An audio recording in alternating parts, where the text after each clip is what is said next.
Salam, jemaat yang diberkati, salam sejahtera dan salam sehat untuk kita semua.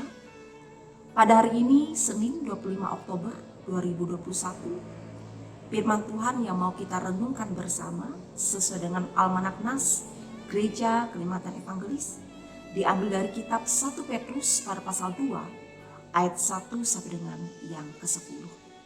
Saya percaya Bapak Ibu telah membacakan bagian dari Nas ini. Dan sebelum kita bersama merenungkannya, mari kita berdoa, memohon tuntunan Allah untuk kita boleh memahami akan kebenaran firman-Nya.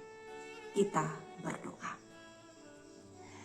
Bapa Sorgawi, terima kasih bahwa Engkau Allah yang tetap menjaga hidup kami sepanjang hari ini. Dan saat ini kami bersyukur boleh bersama untuk diizinkan belajar akan firman Tuhan dan bersama merenungkannya.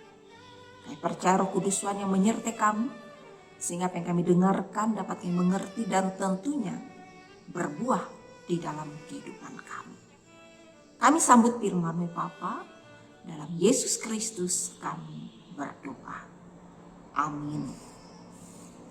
Jemaat yang diberkati, dari kitab 1 Petrus pada pasal 2 ayat 1 sampai dengan 10, saya memberikan judul atau tema yaitu Tuhan Yesus sebagai batu penjuru.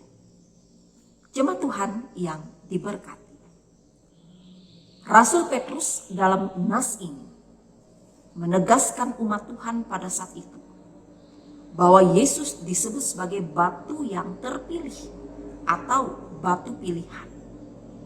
Sehingga barang siapa yang percaya kepadanya itu tidak akan dipermalukan. Nah pertanyaannya, mengapa Tuhan Yesus disebut sebagai batu pilihan? Karena Dia telah dipilih secara khusus oleh Allah dan ditentukan sebagai pondasi kehidupan, bahkan dasar keselamatan bagi setiap orang yang percaya kepadanya. Tertulis jelas dalam Kisah Para Rasul pada pasal 4 ayat yang ke-12 yang mengatakan, dan keselamatan tidak ada di dalam siapapun juga selain di dalam Dia, sebab di bawah kolong langit ini tidak ada nama lain yang diberikan kepada manusia yang olehnya kita dapat diselamatkan.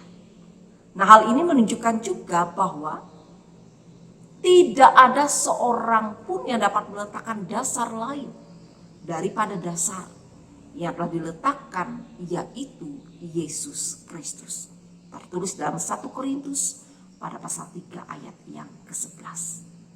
Jemaat yang diberkati, Tuhan Yesus adalah batu penjuru yang diletakkan Allah di tengah-tengah umatnya.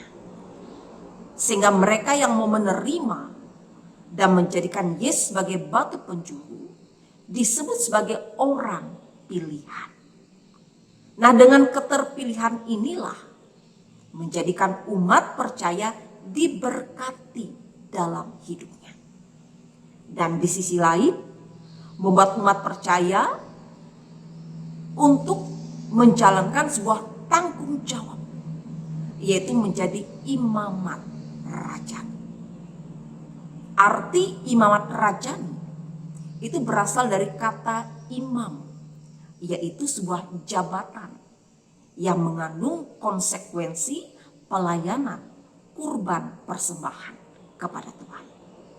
Nah, sedangkan rajani itu berasal dari kata raja, yaitu jabatan yang dipercayakan oleh Allah untuk memimpin, mengelola, dan mengarahkan kehidupan sesuai dengan kehendak Tuhan. Sehingga imamat rajani itu berarti sebuah tanggung jawab dalam melayani Tuhan dengan segala talenta yang kita miliki untuk menyatakan perbuatan Allah bagi dunia. Jemaat yang diberkati, sebagai batu penjuru, Tuhan Yesus adalah pusat dari segala aspek kehidupan kita. Karena itu, sebagai orang percaya, kita harus menjadikan Tuhan Yesus sebagai prioritas dan tujuan hidup kita. Sebab Dia adalah pemegang kendali hidup kita. Jadi, jika kita mengaku sebagai orang percaya, tapi kita tidak mengarahkan hidup kita sepenuhnya kepada Yesus, itu sama artinya kita sedang berusaha melepaskan diri dari Tuhan Yesus. Firman Tuhan mengatakan dalam Injil Yohanes pada pasal 15 ayat 5b sampai dengan ayat yang ke-6 yang mengatakan demikian. Sebab di luar aku kamu tidak dapat berbuat apa-apa. Barang siapa tidak tinggal di dalam aku, ia dibuang keluar seperti ranting dan menjadi kering. Kemudian dikumpulkan orang dan dicampakkan ke dalam api, lalu dibakar. Jelas, ini memberikan pemahaman bagi kita. Di luar Tuhan kita tidak ada apa-apanya. Bahkan kita bisa dicampakkan. Tetapi bersama Tuhan kita diselamatkan. Karena itu jemaat yang diberkati, menjadi penting bagi kita agar selalu bersandar kepada Yesus Kristus yang adalah batu penjuru hidup kita. Sehingga menjadi pijakan dalam kita menjalani kehidupan di dunia yang fana ini. Tuhan Yesus memberkati kita di dalam firman-Nya. Amin. Kembali kita bersatu di dalam doa. Ya Aba, ya Bapa, terima kasih. Engkau Allah kami dalam Yesus Kristus sebagai batu penjuru. Tempat kami berpijak, di mana Engkau yang mengendalikan hidup kami.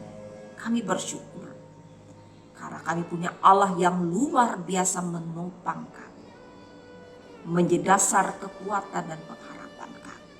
Walau kami menyadari sering kali kami melupakan Tuhan, sering kali kami meninggalkan Allah dan mengecewakan Engkau. Tapi dengan firman-Mu kami diingatkan bahwa Engkau sumber kekuatan kami, batu penjuru kami. Karena itu ajar kami tetap hidup di dalam Tuhan, tetap hidup melakukan apa yang Tuhan kehendaki, sehingga yang kami lakukan menjadi hormat bagi nama Tuhan. Kami bersyukur kepada Allah Bapa, di dalam Kristus Yesus kami berdoa. Amin.